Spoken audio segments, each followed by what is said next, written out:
لک الحمد یا اللہ والصلاة والسلام علی رسول اللہ وعلی آلہ واصحابہ نجوم الہدی۔ السلام علیکم ورحمۃ اللہ وبرکاتہ۔ امید ہے کہ سبھی لوگ خیریت سے ہوں گے۔ اللہ پاک سب کو دونوں جہان میں شاد و آباد رکھے۔ آج پھر میں ایک نئی ویڈیو کے ساتھ آپ کے سامنے حاضر ہوا ہوں۔ کل جو باتیں بتائیں تھیں وہ ان کی پہلی قسط تھی، آج دوسری قسط کے ساتھ یعنی پارٹ 2 کے ساتھ حاضر ہوں۔ آپ لوگوں سے گزارش ہے کہ اس بیان کو پورا سنیں آخر تک اور اپنے دوستوں احباب کو بھی شیئر کریں، اور چینل کو سبسکرائب کریں۔ سبسکرائب کرنے سے میری مراد یہ نہیں ہے کہ میں یہ چاہتا ہوں کہ میرا نام ہو یا میری شہرت ہو، میں صرف اخلاص کے ساتھ آپ لوگوں تک دین کی باتیں پہنچانا چاہتا ہوں۔ میری صرف نیت یہ ہے کہ آپ لوگوں تک دین کی باتیں پہنچ جائیں، اور اللہ مجھے بھی اور آپ کو بھی عمل کی توفیق عطا فرمائے۔ تو جب آپ چینل کو سبسکرائب کر لیں گے تو جو بھی ویڈیو بنے گی اس کی نوٹیفیکیشن سب سے پہلے آپ کو پہنچے گی۔ تو ویڈیو کو سننے سے پہلے جو ہے سبسکرائب کا بٹن دبا دیں۔ تو کل آپ کو جو ہے یہ بتایا گیا تھا کہ کفری باتیں، کفری کام کون کون سے ہیں۔ تو کچھ باتیں کل ہو گئی تھیں اور کچھ باتیں جو رہ گئی تھیں وہ آج میں آپ کے سامنے پیش کر رہا ہوں۔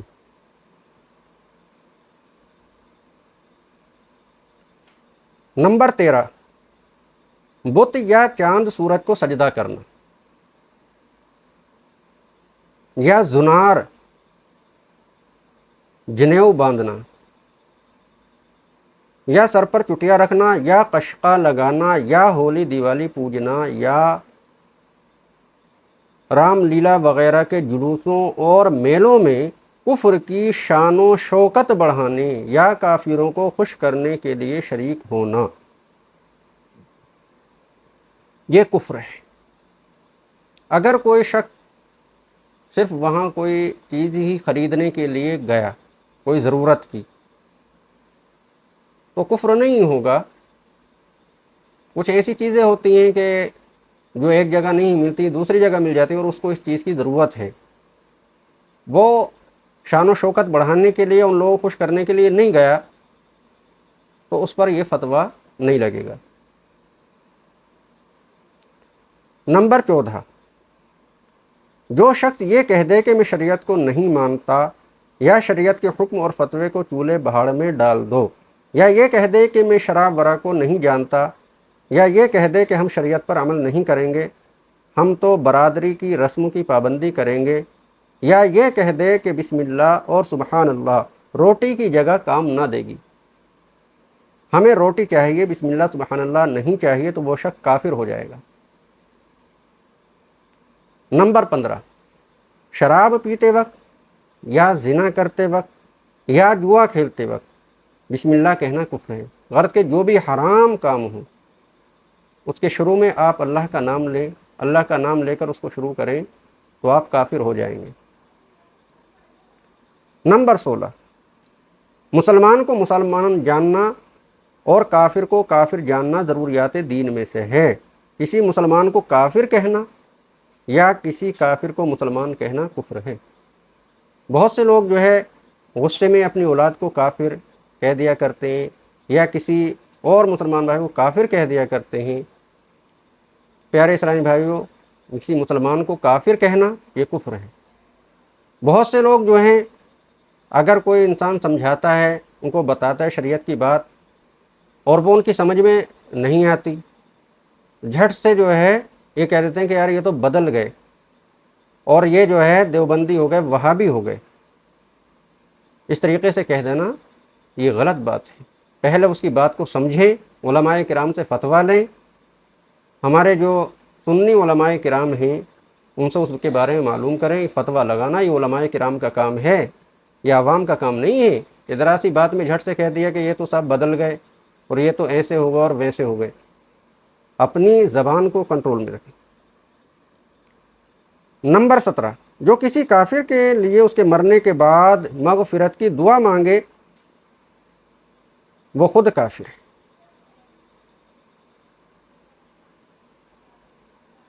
نمبر 18، خدا کی حرام کی ہوئی چیزوں کو حلال کہنا یا خدا کی حلال کی ہوئی چیزوں کو حرام کہنا یا خدا کی فرض کی ہوئی چیزوں میں سے کسی چیز کا انکار کرنا، یہ سب کفر ہیں۔ نمبر 19، ضروریات دین میں سے کسی چیز کا انکار کرنا، مثلا توحید، رسالت، قیامت، ملائکہ، جنت، دوزخ، آسمانی کتابیں، ان میں سے کسی چیز کا بھی انکار کرنا کفر ہے۔ مثلا کوئی یہ کہے کہ قیامت نہیں آئے گی، جنت دوزخ کوئی چیز نہیں ہے، فرشتے کوئی چیز نہیں ہے، یہ سب کیا ہے؟ کفر ہے۔ قیامت آئے گی، جنت بھی حق ہے، دوزخ بھی حق ہے۔ نمبر 20، قرآن مجید کو ناقص بتانا اور یہ کہنا کہ اس میں کچھ آیتیں نکال دی گئی ہیں، یا قرآن کی کسی آیت کا انکار کرنا، یا قرآن میں کوئی عیب بتانا، یا قرآن مجید کی بے ادبی کرنا، یہ سب کفر ہیں۔ جیسے کہ کچھ ایسے فقیر لوگ یعنی جو میاں بنے پھرتے ہیں، وہ کہتے ہیں کہ ان مولویوں کے پاس علم کہاں ہے، علم تو ہمارے پاس ہے۔ مولویوں کے پاس جو ہے وہ 30 پارے ہیں اور 10 پارے تو فقیروں کے پاس ہیں، یعنی معاذ اللہ ان کا کہنا ہے کہ قرآن شریف کے 40 پارے ہیں، جس میں سے صرف 30 پارے جو ہیں مولویوں کے پاس ہیں اور باقی 10 پارے جو ہیں وہ فقیروں کے پاس ہیں، یعنی فقیروں کے پاس 40 پارے ہو گئے، 30 تو وہ ہیں، 10 پارے اور بھی ہیں۔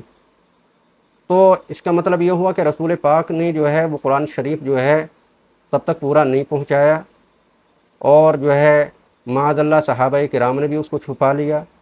یا کچھ لوگ یہ کہتے ہیں کہ صاحب جو ہے قرآن شریف میں 40 پارے تھے جس میں 10 پارے حضرت علی کی بکری کھا گئی۔ تو یہ سب باتیں جو ہیں کفر ہیں۔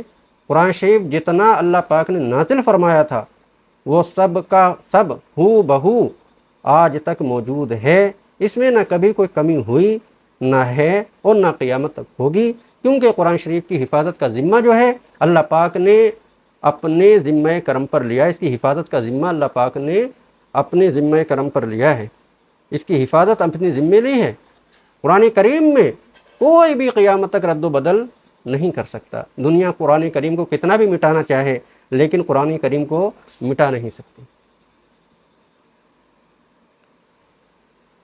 اسی طریقے سے کسی سے ہم نے کہا کہ بھائی نماز پڑھا کرو، تو وہ یہ کہے کہ بھائی ہم اپنے پیر کو دیکھ لیتے ہیں اور وہی جو ہے ہماری عبادت ہے، وہی نماز ہے، وہی ہمارے آقا ہیں، وہی مولا ہیں، سب کچھ وہی ہیں، ایسا کہنا کفر ہے۔ کیونکہ پیروں کو صرف دیکھ لینے سے جو ہے نماز کی جو ہے پورتی نہیں ہوتی ہے، نماز کی ادائیگی نہیں ہوتی ہے۔ پیر تو جو ہے نماز پڑھوانے کے لیے آئے ہیں، پیر وہی ہوتا ہے جو سیدھا راستہ بتاتا ہے، خود بھی نماز پڑھتا ہے، اپنے مریدوں کو بھی نماز پڑھواتا ہے، خود بھی شریعت پر عمل کرتا ہے، اپنے مریدوں کو بھی تاکید کرتا ہے۔ اور ان کے پیر کا تو مرتبہ صاحب رسول پاک سے ہی بڑھ گیا، کیونکہ کسی صحابی نے آج تک یہ نہ کہا کہ ہم نے رسول پاک کو دیکھ لیا اور ہماری نماز پوری ہو گئی، جو کچھ ہیں وہ سب کچھ یہی ہیں، جبکہ ہمارے رسول پاک صلی اللہ علیہ وسلم کا مقام و مرتبہ اللہ کے بعد سب سے بڑا ہے، لیکن آپ نے خود بھی زندگی بھر اللہ کی عبادت کی، یہاں تک کہ آپ پر تہجد کی نماز بھی فرض تھی، آپ رات کو تہجد کی نماز بھی ادا فرمایا کرتے تھے اور رات و دن اللہ کی عبادت میں رہا کرتے تھے، اور آپ نے خود بھی عبادت کی اور اپنے صحابہ کرام کو بھی اس کی تاکید فرمائی، اور قیامت تک کی مسلمانوں کے جو ہے اس کی تاکید فرمائی، اور یہ فرما دیا الصلاۃ عماد الدین فمن اقامها فقد اقام الدین ومن ترکها فقد هدم الدین، کہ نماز دین کا ستون ہے، جس نے نماز کو قائم رکھا اس نے اپنے دین کو قائم رکھا، اور جس نے نماز کو چھوڑ دیا اس نے اپنے دین کو ڈھا دیا۔ یا کوئی شخص جو ہے اپنے پیر کی تصویر اپنے گھر میں رکھے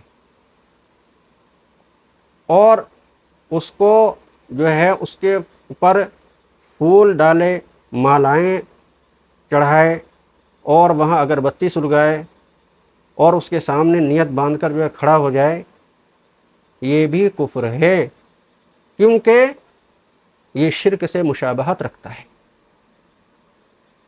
آج یہ جو لوگ بتوں کی پوجا کرتے ہیں یہ بھی اللہ کے نیک بندے تھے پہلے، شیطان نے جو ہے ان کی تصویریں بنا کر لوگوں کو دے دیں کہ تم ان کو یاد کرتے رہنا۔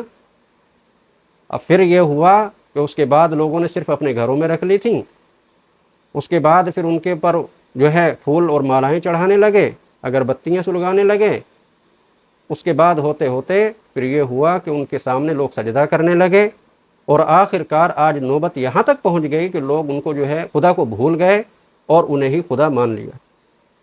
تو پیر سے محبت کریں، ان کی بات مانیں، ان کی بات پر عمل کریں، شریعت کے مطابق جو وہ حکم دیں اس کو مانیں۔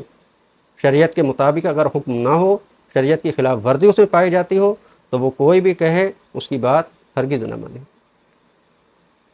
تو پیارے اسلامی بھائیوں، یہ باتیں جو میں نے آپ کو بتائیں یہ سب کفری باتیں ہیں۔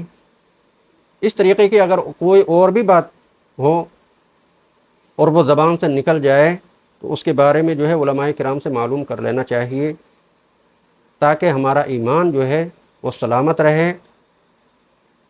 سب جو ہے اپنے الفاظ پر غور و فکر کیا کریں کہ آج ہم نے زبان سے کیا بولا، کہیں ایسا تو نہیں کہ ہماری زبان سے کفر صادر ہو گیا۔ بول چال میں خاص طور پر دھیان رکھنا چاہیے، زیادہ شیخی نہیں بگاڑنا چاہیے اور اپنی زبان کو قابو میں رکھنا چاہیے، اور خبردار بے لگام بن کر قینچی کی طرح زبان کو چلا چلا کر جو منہ میں آئے اول پھول نہ بکتے رہنا چاہیے۔ رسول پاک صلی اللہ علیہ وسلم نے ارشاد فرمایا ہے کہ اپنی زبان کی حفاظت کرو اور اس کو قابو میں رکھو، کیونکہ بہت سی زبان سے نکلی ہوئی باتیں آدمی کو جہنم میں داخل کر دیتی ہیں۔ توبہ، نعوذ باللہ۔ اللہ تعالی ہر مسلمان کو کفری کلاموں اور کفری کاموں سے بچائے رکھے، آمین۔ السلام علیکم ورحمۃ اللہ وبرکاتہ۔